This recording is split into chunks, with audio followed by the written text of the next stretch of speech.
Hi, I'm Mike Downer, the R&J Farmers, Ostrander, Ohio. And today on the farm we'll be mowing.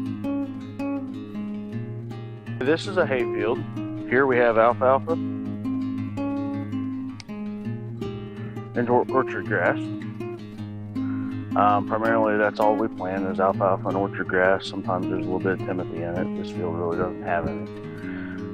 This is about a three-year-old stand of hay. We normally keep a stand of hay for 5 to 6 years, depending how good a quality is. If it starts to get weeds in it, we kind of get rid of it. At this stage, this is a little ripe for us. This is in head right now, and we like to try and get it just before it gets into head, before it gets mature. But this is ready to mow. We generally start mowing hay the middle to the end of May. I know we're into June now, and we were behind with getting crops in and everything else, so that's why our hay is a little ripe. After we take the first cutting off, 30 days after that, we try and take another cutting off. We typically get 3, potentially 4 cuttings a year of the alfalfa and the orchard grass. When you're mowing hay, like we just did, you want to have a good forecast. So you want to really watch the weather, much like every other aspect of farming.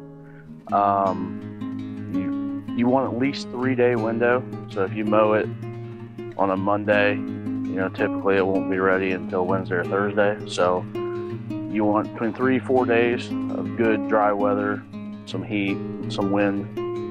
Very good. We just got done mowing a patch of hay here, which you saw, and you can see how it's damp, and it's in a windrow a little wider, but it's still really wet. You can adjust that to a little wider or a little narrower. We like to keep it narrower, so when we're going around the field, we don't run back over the hay that we just mowed. So we just got done mowing hay. You saw the windrows, how tight they were. Well, this has been petted. And what that means, we've ran a machine with 4 baskets on it that fluffs the hay all out, scatters it out to get the air through the hay, get it up off the ground so that it'll help dry in the drying process. We typically do this about 24 hours, or the next morning after we mow hay, we run the tedder over. This is our rake. It's called a wheel rake because obviously it has the wheels. It takes about 2.5 of those windrows that we just saw that we mowed. It takes about 2.5 of those, or 2, however you want to do it, and puts it into one nice tight windrow so that we can bale it. Take the rake, we do this, we make it into a big windrow.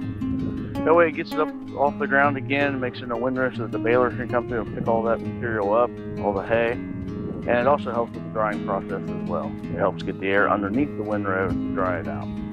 Okay, this is our baler. We had the hay mowed, tedded, raked, which we just saw, and now it's time for the baler. So those big windrows that we had raked up go in here into the pickup with the teeth or the fingers that go round and round and put it in the baler. Okay, this is the finished product. This is your round bale after it's gone through all the steps that we talked about earlier. Now we do use net wrap, which is a netting material is what it is. It goes along the hay.